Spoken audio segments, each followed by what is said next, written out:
Everyone last time चाहिँ हामीले Django-मा कसरी हैन जस्तै भर्चुअल इन्भाइरोमेन्टमा Django डाउनलोड गर्ने इन्स्टल गर्ने अनि त्यसपछि गएर हामीले एउटा Django-को प्रोजेक्ट कसरी रन गर्नेदेखि लिएर हेलो वर्ल्ड कसरी प्रिन्ट गर्नेसम्म हामीले हेरेको थियौँ त्यसपछि गएर हामीले Django-को आर्किटेक्चर हेर्यौँ Django-को आर्किटेक्चरमा चाहिँ एमभिटी मोडल भ्यू टेम्पलेटले चाहिँ कसरी काम गर्छ हैन त्यो कसरी एकअर्कामा इन्टरकनेक्टेड हुन्छ भनेर हामीले चाहिँ एउटा आर्किटेक्चरल डायग्राम हेरेको थियौँ सो आज चाहिँ हामीले Django-बाट चाहिँ CRUD एप्लिकेसन हैन सो डाटालाई कसरी क्रिएट गर्ने डाटालाई कसरी अपडेट गर्ने डाटालाई कसरी रिड गर्ने र डेटालाई हामीले कसरी डिलिट गर्ने सो यो फंक्सनालिटी भनेको चाहिँ कोर हरेक के हुन्छ त फ्रेमवर्कमा चाहिँ है वेब डेभलपमेन्टको फ्रेमवर्कमा चाहिँ यो CRUD एप्लिकेसन भनेको चाहिँ एकदमै कोर कन्सेप्ट हो किन भन्दाखेरि चाहिँ हाम्रो म्याक्सिमम एप्लिकेसनहरुमा हामीले गर्ने काम नै के हुन्छ त यही हुन्छ डाटा क्रिएट गर्ने हुन्छ त्यसलाई हामीले अपडेट कसरी गर्ने र हामीले त्यसलाई डिलिट कसरी गर्ने हैन यही पेरिफेरीमा बसेर चाहिँ हाम्रो प्रोजेक्ट इन्टायर प्रोजेक्ट चाहिँ के हुन्छ त यही पेरिफेरीमा चाहिँ बेस हुन्छ है त सो एपीआई बाट पनि हामीले गर्छौं सुरु बेसिकमा चाहिँ हामीले Django बाट मात्रै हामीले यसलाई क्रिएट गर्छौं सो पछि हैन बिस्तार बिस्तार हामी चाहिँ जब हामी एडभान्स टपिकमा मुभ गर्दै गएपछि चाहिँ सो लास्टमा हामीले के गर्छौं त जब हामी रेस्ट एपीआई पढ्छौं Django फ्रेमवर्कमा Django-मा चाहिँ हामीले जब रेस्ट एपीआई युज गर्छौं सो रेस्ट एपीआई युज गर्दाखेरि चाहिँ सो एट दैट टाइममा चाहिँ हामीले कसरी चाहिँ एपीआई बाट चाहिँ CRUD एप्लिकेसन गर्ने हैन कसरी एपीआई क्रिएट गर्ने so will see there so यहाँ चाहिँ कमान्ड मैले टर्मिनल ओपन गर्छु अनि यहाँ चाहिँ मसँग चाहिँ एउटा फोल्डर छ django Django लास्ट टाइम चाहिँ नै बनाएको मैले फोल्डर हो Django Python प्रोजेक्ट भनेर छ सो cd यहाँ खाली छ होला सायद एउटा माइ पोर्टफोलियो भनेर छ ल ओके cd सो अब यो Django Python प्रोजेक्ट भित्र चाहिँ यो हाम्रो के भयो त यो हाम्रो डाइरेक्टरी भयो यो डाइरेक्टरी भित्र चाहिँ I want to create one project so Django so फर्स्टमा चाहिँ हामीले इन्भाइरोमेन्टमा काम गर्नुपर्छ वर्क अन टेस्ट सो यो लास्ट टाइम चाहिँ हामीले हेरेको थियौं है सो यसलाई म फुल स्क्रिन बनाइदिन्छु सो अब मैले चाहिँ के त टेस्ट भन्ने भर्चुअल इन्भाइरोमेन्टमा म इन्सर्ट गरिसकेको छु सो नाउ अब म के गर्छु त यहाँ एउटा Django को प्रोजेक्ट क्रिएट गर्छु so Django -admin create project अनि प्रोजेक्टको नाम के दिन्छु म CRUD एप्लिकेसन दिन्छु है ल CRUD CRUD भन्दै CRUD so okay so no Django specify oh no sorry I did wrong है यहाँ के रङ भयो भन्दा चाहिँ Django -admin start project चाहिँ हो start start project CRUD okay sorry CRUD ल यो चाहिँ हाम्रो के त Django को प्रोजेक्ट क्रिएट गर्ने एउटा कमान्ड भयो त्यसपछि गएर अब म के गर्छु त cd cru मा जान्छु cru मा गएपछि चाहिँ म यो प्रोजेक्ट भित्र गएँ है मेरो प्रोजेक्ट भित्र गएँ अब मैले यहाँ चाहिँ dir भनेर चाहिँ गरे भने चाहिँ यहाँ धेरै हाम्रो के हो त manage.py फाइल भन्ने चाहिँ हाम्रो क्रिएट भइसकेको छ है सो बट स्टिल हामीले एप चाहिँ क्रिएट गरेको छैन अब यसलाई चाहिँ मैले ओपन गर्छु एकचोटी कोड डट गरे भने चाहिँ यो VS कोड मा ओपन हुन्छ सो ओके ल ठीक छ ल ओके सो हाम्रो चाहिँ के भन्छ त एउटा CRUD भन्ने एउटा फोल्डर बनेको छ त्यहाँ भित्र हाम्रो एउटा के त एप्लिकेसन प्रोजेक्ट क्रिएट भएको छ त्यो प्रोजेक्ट भित्र चाहिँ हामीसँग के छ त settings.py छ urls भन्ने चाहिँ हामीले urls लेखिन्छ settings भन्ने चाहिँ हाम्रो प्रोग्रामलाई रन गराउने यो फाइल हो हैन सेटिङ्समा सबै कुराहरु रन गराउने फाइल प्लस यहाँ चाहिँ हाम्रो सबै सेटिङको कुराहरु हालेको हुन्छ र यो फाइलहरु चाहिँ अरु छ init भन्ने छ है यो क्रिएट भएको छ यो एप्लिकेसन वेब एप्लिकेसन सर्भरहरुमा युज हुन्छ यो WSIG हरुमा चाहिँ अब हाम्रो मेन भनेको चाहिँ के छ त यो प्रोजेक्ट भन्दा फाल्टो चाहिँ एउटा manage.py भन्ने भएको छ के है हो यो manage.py भनेको चाहिँ हाम्रो के हुन्छ त सर्भर यसलाई चाहिँ हामीले यो manage.py फाइललाई युज गरेर चाहिँ हामी के गर्छौं त प्रोग्रामलाई एक्जिक्युट गर्छौं है त्यसलाई प्रोग्राम एक्जिक्युट गर्ने फाइल चाहिँ यो हो यसले चाहिँ हाम्रो प्रोग्रामलाई एक्जिक्युट गराउँछ है पछि गएर हामीले manage.py लाई रन गराएपछि हाम्रो यो पुरै Django प्रोजेक्ट रन हुन्छ है त सो ठीक छ अब जस्ट फर नाउ यो लास्ट टाइम हामीले यसको बारेमा डिटेल्स हेरिसकेको छौं अब म के गर्छु भन्दाखेरि सो पाइथन म्यानेज यो पाइथनलाई पाइ मात्रै लेख्दा पनि हुन्छ है यहाँ है सो पाइ मात्रै लेख्दा पनि हुन्छ पाइ manage.py अनि के गर्छु म strat app गर्छु म एप को नाम के दिन्छु त सो एप को नाम चाहिँ जे दिँदा नि हुन्छ है पाइ manage.py strat app को नाम मैले क्रुड भनेर चाहिँ मैले प्रोजेक्टको नाम क्रिएट गरेँ भने चाहिँ एपको नाम भनेको चाहिँ मैले टु डु भनेर दिएँ है त ल। सो टु डु भन्दा पनि अलि अर्कै दिउँ न। सो एपको नाम के हुनसक्छ, क्रुड एप्लिकेसनमा एप भनेको जे दिँदा पनि हुन्छ, एप नै दिँदा पनि हुन्छ। ठिक छ, क्याल्क भनेर दिएँ मैले ल। एपको नाम चाहिँ मैले क्याल्क दिएँ है त। सो अब यहाँ गएर हामीले हेऱ्यौँ भने चाहिँ हाम्रोमा के हुन्छ, यो क्याल्क भन्ने एप पनि क्रिएट भएको छ। माइग्रेसन हुन्छ, पछि हामीले यो डेटाबेस क्रिएट गर्नको लागि चाहिँ, टेबल क्रिएट गर्नको लागि चाहिँ माइग्रेसन भन्ने फोल्डर छ है। त्यसपछि गएर हाम्रो एडमिन छ, यहाँ अहिले खाली छ। पछि हामी रजिस्टर गर्नु चाहिँ एप्स भन्ने छ, मोडल छ, मोडल हामी क्रिएट गर्छौँ। टेस्ट भन्ने चाहिँ हाम्रो एप्लिकेसन टेस्ट गर्नु पर्यो भने टेस्टमा गएर हामी टेस्ट गर्छौँ। सो भ्युज भन्ने छ, भ्युज भनेको चाहिँ हाम्रो सेन्ट्रल लजिक लेख्ने ठाउँ हो है। सो यहाँ एउटा के छैन भन्दा चाहिँ हाम्रो युआरएल छैन है। सो क्याल्कमा चाहिँ हामीसँग के छ त अहिले, यहाँ urls डट पाई छैन, त्यही भएर यहाँनिर चाहिँ मैले एउटा फाइल गर्छु, urls डट पाई भनेर चाहिँ म एउटा फाइल क्रिएट गर्छु। अब पहिले हामीले के गर्नु पर्यो, एपलाई रजिस्टर गर्नु पर्यो। एपलाई रजिस्टर गर्नको लागि हामी कहाँ जानु पर्यो त, क्रुड एप्लिकेसन हाम्रो प्रोजेक्टमा जानु पर्यो। सो हामी कहाँ जानु पर्यो अहिले, सेटिङमा जानु पर्यो एपलाई रजिस्टर गर्नको लागि। यसलाई मैले एकछिन मिनिमाइज गरेँ। ओके, सो यो माथिको हामीलाई चाहिँदैन है, यो डकुमेन्टेसन हो, यसलाई डिलिट गरिदिँदा केही फरक पर्दैन। सो ठिक छ। ओके, सो यहाँ अब यो डिबग चाहिँ हाम्रो अहिले लोकलमा चाहिँ हामीले यो लोकल सर्भरमा रन गराउँदैछ। यो डिबग ट्रु हुनुपर्छ। जब हामी यो डेप्लोयमेन्ट सर्भरमा अथवा यसलाई चाहिँ डेप्लोयमेन्ट गर्दाखेरि चाहिँ यो फल्स हुनुपर्छ है। यो अलाउ होस्टहरूको बारेमा छ, यो होस्टहरूलाई कसरी अलाउ गर्ने, यो पछि एडभान्स टपिकमा हेर्ने हो। अब जहिले अहिले हाम्रो यहाँ के छ त, हाम्रो मेन भनेको चाहिँ टार्गेट यो इन्स्टल एप छ है। यो एप चाहिँ अलरेडी इन्स्टल भइसकेको छ, जस्तो कि एडमिन, अथ होइन, यो कन्टेन्ट टाइप्स, सेसन्स, मेसेजेस अनि स्ट्याटिक फाइल्सहरूको चाहिँ अब एप क्रिएट भइसकेको छ। यो इनबिल्ट फिचर्सहरू। अब यहाँ हामी के गर्छौँ त, एप रजिस्टर गर्छौँ। सो एपको नाम के छ, CALC क्याल्क छ, पछाडि कमा दिने। यो लिस्टमा चाहिँ यसरी यो एप चाहिँ हाम्रो रजिस्टर भयो है। अब यहाँ यति मात्रै हो, अहिले यति भयो, अरू केही गर्नु पर्दैन। पछि हामीले टेम्प्लेट फाइल क्रिएट गरिदिने, कसरी रजिस्टर गर्ने। सो वी विल सी है, स्ट्याटिक फाइल्सहरू पनि कसरी हेर्ने भनेर चाहिँ हामी सबै बिस्तारै हेर्छौँ। अहिलेको जस्ट हामीले के गरौँ त, यहाँ इन्स्टल एपमा आएर चाहिँ क्याल्क भनेर चाहिँ हामीले एपको नाम चाहिँ रजिस्टर गऱ्यौँ। यो सेटिङमा चाहिँ हामीलाई सेटिङलाई चाहिँ थाहा दिनु पऱ्यो क्या, कि मैले चाहिँ एउटा क्रुड एप्लिकेसनभित्र चाहिँ, सरी क्रुड फोल्डरभित्र चाहिँ, प्रोजेक्ट फोल्डरभित्र चाहिँ मैले क्याल्क एप्लिकेसन बनाएको छु, एप भन्ने छ है भनेर दिनु पऱ्यो क्या। किनभने हाम्रो प्रोजेक्टको रिक्वायरमेन्टमा त धेरै एप्लिकेसन हुन्छ, जस्तै एउटा लगइन लगआउट हुनसक्छ होइन। भनेपछि हाम्रो त एउटा ठुलो प्रोजेक्टमा त धेरैवटा एप्लिकेसन हुन्छ, एउटा अकाउन्ट सेक्सन हुनसक्छ होइन, एउटा एपिआईको हुनसक्छ अनि अरू धेरै हुनसक्छ होइन। हो, त्यही भएर चाहिँ इन्डिभिजुअलले चाहिँ हामीले यहाँ रजिस्टर गर्नुपर्ने हुन्छ। सो जस्ट फर नाउ यसको काम सक्यो, यसलाई कट गरिदिउँ है। सो अब युआरएल्स भनेको चाहिँ हाम्रो सुरुको भइहाल्यो। म कहाँ जानु पर्यो भन्दा चाहिँ यहाँ युआरएल्समा जानु पर्यो है। अब युआरएल्समा गइसकेपछि चाहिँ म के गर्नु पर्यो भन्दाखेरि, यो हाम्रो कहाँको यो प्रोजेक्ट फोल्डरमा चाहिँ जाने है। यो क्रुडको चाहिँ प्रोजेक्ट फोल्डरको urls डट पाईमा जाने। अब युआरएल्सभित्र चाहिँ हामीले के गर्नुपर्छ त, यो माथिकोलाई आवश्यक छैन, यसलाई हटाइदिँदा पनि मिल्यो ल। अब यहाँनिर चाहिँ हामीले के गर्नु पर्यो, सो इन्क्लुड भनेर एउटा मेथड्स छ। यो मेथड्सलाई चाहिँ हामीले यहाँनिर पनि यहाँ यो Django डट urls डटबाट इम्पोर्ट पाथ इम्पोर्ट हुन्छ, इम्पोर्ट पाथ भयो। त्यसपछि इन्क्लुड पनि हामीले एउटा इन्क्लुड के अरे इम्पोर्ट गऱ्यौँ है त। सो अब यहाँ के गर्छु भन्दा चाहिँ म पाथ गर्छु। यो चाहिँ डिफल्ट हाम्रो माथिको एडमिनको पाथ हो। यसलाई चाहिँ मैले डबल कोड गरेर चाहिँ कमा दिन्छु। त्यसपछि गएर मैले इन्क्लुड ओके, सो ल इन्क्लुड गर्छु। अनि इन्क्लुडभित्र चाहिँ म के गरिदिन्छु त, ओके, इन्क्लुडभित्र चाहिँ म यहाँ के इन्क्लुड गर्छु भन्दाखेरि मेरो जस्तै एपको नाम के हो, calc, CALC calc dot urls गरिदिन्छु है त ल। अब यति भइसकेपछि के भयो त, मेरो यहाँ मैले इन्क्लुड गरेँ क्या।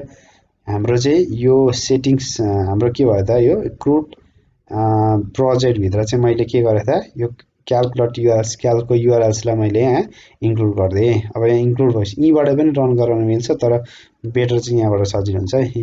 यहाँनिर हाम्रो urlsमा जान्छु म। अब urlsमा गएपछि के गर्छु म, फ्रम ओके, सो यहाँ एकछिन हाम्रो टेस्टमा जाउँ है, भर्चुअल इन्भाइरोमेन्टमा चाहिँ हाम्रो यो इन्टरप्रेटर त यही हो त, ठिक छ। यसले यहाँनिर मजाले किन काम गरिरहेको छैन। ओके, सो यो टेस्ट हामी बेसमै छ है त ल। सो अब यहाँनिरबाट म के गर्छु त, फ्रम TJAN ओके सो मैले यहाँ के गरेँ त urls.py को हाम्रो यो प्रोजेक्ट फोल्डरमा चाहिँ जानु पर्यो। यो प्रोजेक्ट फोल्डरको urls.py मा गएर चाहिँ from django dot urls import के गर्छु म पाथ गर्छु। अहिले यति नै गरेँ। त्यसपछि गएर url patterns प्याटर्न्स यो चाहिँ भेरिएबल चाहिँ हामीले url प्याटर्न्स नै एउटा लिस्ट भेरिएबल क्रिएट गर्छौँ। त्यसपछि मैले यहाँ लिस्टको फर्म बनाउँछु। त्यसपछि मैले यहाँ के गर्छु भन्दाखेरि चाहिँ सो पाथ अनि पाथलाई चाहिँ मैले डिफल्ट छोडिदिन्छु यतिकै। त्यसपछि गएर मैले यहाँ एउटा जस्तै यहाँनिर चाहिँ हाम्रो के हुन्छ भन्दाखेरि यो भ्युज पनि गर्नुपर्छ इम्पोर्ट गर्नुपर्छ फ्रम डट अब कहाँको भन्दा चाहिँ यसो गर्दा नि हुन्छ। यो जस्तै क्रुड एप्लिकेसनको भ्यू यो क्याल्क एपबाट चाहिँ भ्युज गर्दा नि भयो, नत्र भने चाहिँ डट भने चाहिँ करेन्ट डिरेक्टरीबाट चाहिँ फ्रम डट इम्पोर्ट के गर्नु पर्यो सो भ्युज इम्पोर्ट गरेँ नि मैले है। अब यहाँनिर चाहिँ मैले के गर्छु त सो भ्युज डट अहिले सिम्पलीको लागि चाहिँ मैले के गरेँ त अहिले कुनै एउटा मेथड बनाउँदैछु जस्तो कि लेट्स से है मेथडको नाम के हुनसक्छ अहिले सिम्पली ल एउटा होम भनेर चाहिँ बनाइदिउँ न ल होम भनिदिन्छु। सो नेम इक्वल्स टु ल यहाँ नेम भन्ने चाहिँ एउटा यो हामीले भेरिएबल डिक्लेयर गर्छौँ यहाँ है। प्यारामिटर नेम चाहिँ स्ट्रिङमा दिन्छ। यो चाहिँ पछि हामीलाई चाहिँ HTML मा युज गर्नको लागि चाहिँ यो नेम जे छ त्यही अनुसार चाहिँ हामीले एक्सेस गर्नुपर्छ है त। सो यो भ्युजमा गएँ मैले। अब भ्युजमा गइसकेपछि म के गर्छु त यहाँनिर सो डेफ होम भन्ने मेथड क्रिएट गर्छु। रिक्वेस्ट भन्ने जहिले पनि यहाँनिर चाहिँ हामीले रिक्वेस्ट भन्ने अब्जेक्ट पास गर्नुपर्ने हुन्छ किनभने हाम्रो त रिक्वेस्ट हुन्छ नि त। किनभने ब्याकइन्ड हाम्रो चाहिँ फ्रन्ट इन्डबाट चाहिँ हामीले कन्टेन्ट रिक्वेस्ट गर्छौँ अनि फेरि कन्टेन्ट होइन के हुन्छ रिक्वेस्टको ठाउँमा चाहिँ यसले रिटर्न कन्टेन्ट रिक्वेस्ट र कन्टेन्ट के अरे रिटर्न भन्ने हुन्छ क्या है। अब यहाँनिर भयो। त्यसपछि गएर सो अहिले जसको लागि चाहिँ हामीले के छ रिटर्न के गरिदिन्छौँ रेन्डर अब यो गर्दाखेरि पनि भयो नभए यसलाई रिटर्न http यहाँ हामीले रेस्पोन्स गरौँ न माथिबाट चाहिँ from django dot http import http response ल सो रिटर्न http रेस्पोन्समा चाहिँ मैले के गर्छु त हेलो django भनेर आयो है त django django ल ठिक छ। सो जस्ट फर नाउ हाम्रो सबै टास्क कम्प्लिट भयो। अब मैले यसलाई यहाँनिर के गर्छु त यहाँनिर मेरो यहाँ माथि टर्मिनल छ। सो न्यू टर्मिनल क्रिएट गर्छु अनि टर्मिनल नै हाम्रो ओपन हुन्छ। सो फाइनली हाम्रो टर्मिनल ओपन भइसकेको छ। र मैले क्लियर स्क्रिन गरेँ। अब म के गर्छु त पाई म्यानेज डट पाई रन सर्भर गर्छु है त। यो चाहिँ हाम्रो कमान्ड है। यो डट यो ब्याकस्ल्यास छ र नलेखिकन हामीले डाइरेक्ट यसरी लेख्दा पनि मिल्छ। सो पाई म्यानेज डट पाई रन सर्भर गरौँ के इरोर छ भनेदेखि चाहिँ यसले इरोर देखाइदिन्छ नत्र भने चाहिँ हाम्रो सर्भर रन हुनुपर्छ ल। सो यहाँ 18 अनएप्लाइड माइग्रेसन छ। हामीले चाहिँ अहिले मोडल क्रिएट गरेको छैन त्यही भएर चाहिँ हामीले अहिले माइग्रेसन गरिन। सो दिस इज आवर यो लिङ्क भयो ल। यो लिङ्क अनुसार चाहिँ गरेर यहाँनिर हामीले के गरेको छौँ त हेलो Django भनेर आएको छ है त। यसलाई मैले अलि ठुलो भने DJANGO हुनु पर्थ्यो यहाँ मिस्टेक भइसक्यो। यसलाई चाहिँ अब रनिङ स्टेटमै छोडिदिँदा हुन्छ है ल। फाइन हाम्रो केबाट ओपन भएको छ यहाँ क्रोमोबाटै ओपन भएको छ है त ल। So this is our project है त ल। कङ्ग्रेचुलेसन्स है यहाँसम्म चाहिँ हामीले प्रोजेक्ट इन्भाइरोमेन्ट सेटअप गरिसक्यौँ। सो अब जस्ट अब हामी के गर्छौँ त यसलाई मैले एकछिनको लागि चाहिँ तल सारिदिन्छु। यो रनिङ स्टेटमा हेर्न पनि सजिलो हुन्छ नि। यो रन भइरहेको छ अब हामीलाई है यो रनिङ नै भइरहन्छ। सो यहाँसम्म सक्यो। तर हाम्रो टार्गेट के हो त we are going to create CRUD application गर्दैछौँ। सो त्यसको लागि चाहिँ हामीले के गर्नुपर्छ त एउटा पहिला टेम्प्लेट फोल्डर क्रिएट गरौँ है त। सो टेम्प्लेट फोल्डर क्रिएट गर्नको लागि चाहिँ जहिले पनि म यो मेरो एप्लिकेसन जुन एप्लिकेसन हो त्यही एप्लिकेसनमा क्रिएट गर्दाखेरि चाहिँ बेस्ट हुन्छ है। जहाँ चाहिएको हामीले त्यहीँ टेम्प्लेट फोल्डर क्रिएट गर्दा राम्रो। सो यसको लागि चाहिँ मैले क्याल्कभित्र चाहिँ मैले एउटा फोल्डर टेम्प्लेट भनेर बनाउँछु TMPLAT टेम्प्लेट बनाउँछु र यो टेम्प्लेट फोल्डरभित्र अर्को सब फोल्डर भनेको क्याल्क भनेर दिन्छु है। यो एप्लिकेसनकै नाम दिने हो यहाँनिर। अब यो क्याल्कभित्र चाहिँ मैले के गर्छु त एउटा सो इन्डेक्स डट index.html र index.html भयो index.html मा गएर मैले चाहिँ यहाँनेरि सो ओके h1 मा चाहिँ हेलो Django मैले Django चाहिँ यहाँबाट प्रिन्ट गर्छु है त यो टेम्प्लेटलाई चाहिँ कसरी रेन्डर गर्ने भन्ने कुरा चाहिँ हामीले भ्युज मा जानुपर्ने हुन्छ सो भ्युज मा जाने बेलामा चाहिँ हामीले यहाँ के लेख्नुपर्छ भन्दा चाहिँ यसको ठाउँमा रिटर्न रेन्डर रिक्वेस्ट गर्छु म के गर्छु त यहाँ हाम्रो कहाँ छ क्याल्क भित्र चाहिँ index.html भन्ने छ है त ल यसले के गर्छ भन्दा रेन्डरले चाहिँ यसले रेन्डर आउट गर्ने काम गर्छ रिटर्न एचटीटीपी रेस्पोन्स ले रिटर्न गराउँछ अनि यो रिक्वेस्ट भनेको चाहिँ हाम्रो अब्जेक्ट हो हैन हामीले चाहिँ यो क्याल्क भित्र चाहिँ index.html छ त्यसलाई चाहिँ रिक्वेस्ट त्यसलाई चाहिँ हामीले के त रेन्डर गर्न खोजिरहेको छौं त्यसको लागि चाहिँ रिक्वेस्ट पठाएको हामीले है सो क्याल्क भित्र छ सो तर अहिले अझै पनि यो के हुन्छ त यहाँ गएर यसलाई मैले रिफ्रेश गरे भने so template does not exist भनेर आयो है सानो बनाम ल यहाँ हाम्रो एरर आयो so this is error template does not exist भनेको छ अब टेम्प्लेट डज नट एक्जिस्ट भनेको मिनिङ के हो त हाम्रो टेम्प्लेट चाहिँ एक्जिस्ट भएन सो टेम्प्लेट किन एक्जिस्ट भएन भन्दा सो यसलाई एक्चुअली अलि मिनिमाइज गरौँ सो हाम्रो यहाँ के भयो त यो CRUD भन्ने चाहिँ हाम्रो प्रोजेक्ट फोल्डर भयो डेटाबेस क्रिएट भइसकेको छ CRUD भन्ने भित्र चाहिँ हाम्रो के भयो त यो सेटिङ्समा गएर चाहिँ हामीले यहाँ रजिस्टर गर्ने यो डाइरेक्टरी भन्ने छ नि यो टेम्प्लेट भन्ने डाइरेक्टरीमा गएर चाहिँ रजिस्टर गर्नुपर्ने हुन्छ है सो यहाँ चाहिँ मैले बेस डाइरेक्टरी भन्छु त्यसपछि गएर स्ल्याश तानेर चाहिँ क्याल्क ठीक छ यहाँ चाहिँ हामीले के गर्नु पर्यो भन्दा चाहिँ टेम्प्लेट टिएमपीले टेम्प्लेट चाहिँ यो कहाँ छ भन्दा चाहिँ क्याल्कको भित्र टेम्प्लेट भन्ने फोल्डर छ है सो यति चाहिँ हामीले यो डाइरेक्टरी चाहिँ दिनुपर्छ है त यो टेम्प्लेटको डाइरेक्टरी कहाँ छ भन्दा चाहिँ क्याल्क भन्ने एउटा एप्लिकेसन छ त्यो क्याल्क एप्लिकेसनमा चाहिँ टेम्प्लेट छ अब यहाँनेरि मैले यहाँ भ्युजमा के गरेको छु त यहाँ हेर्नु है जस्तो कि यहाँनेरि चाहिँ हाम्रो टेम्प्लेट छ यो टेम्प्लेट भित्र चाहिँ मैले के गरेको छु त फेरि क्याल्क भन्ने फोल्डर छ त्यहाँ भित्र चाहिँ index.html छ so let's try I think this time okay so congratulations हाम्रो html फोल्डर पनि रेन्डर भयो है अब यसलाई जस्तो यो अझै धेरै केही रेन्डर गर्न मन लाग्यो भने चाहिँ यहाँनेरिबाट गर्न सकिन्छ जस्तो कि प्यारे ल ठीक छ यसलाई नि स्टाइल गरौँ न so style colour okay so sorry okay यसलाई चाहिँ मैले के गरेँ भन्दा चाहिँ STYL स्टाइल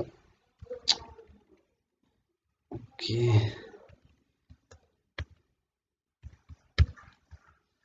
H1 स्टाइलमा चाहिँ मैले के गर्छु कलर भनेको चाहिँ यो किन चाहिँ यस्तो मिस्टेक भइरहेको स्टाइल कलर इक्वल्स टु मैले के दिएको छु लागि ल एक्वा भन्ने कलर दिएँ अनि त्यसपछि गएर टेक्स्ट अलाइन ठिक छ अहिले एकछिन टेक्स्ट अलाइनमेन्ट नदिउँ एक्वा भन्ने चाहिँ कलर मात्रै दिएँ त मैले सो यो हेलो वर्डमा चाहिँ यो कलर आउनुपर्छ है सो यो फाइनली हाम्रो के भन्छ कलर आएको छ यहाँनिर ल सो हाम्रो चाहिँ टेम्प्लेट पनि यो भयो जस्ट बट तर हामी के गर्दैनौँ त यो हामीलाई चाहिएन है पछि हामी चाहिँ हाम्रो रिक्वायरमेन्ट अनुसार चाहिँ हामी त्यो गर्छौँ अहिलेको लागि चाहिँ ल ठिक छ यसलाई मैले के गरेँ भन्दा चाहिँ एउटा H1 लेखेर CRUD एप्लिकेसन इन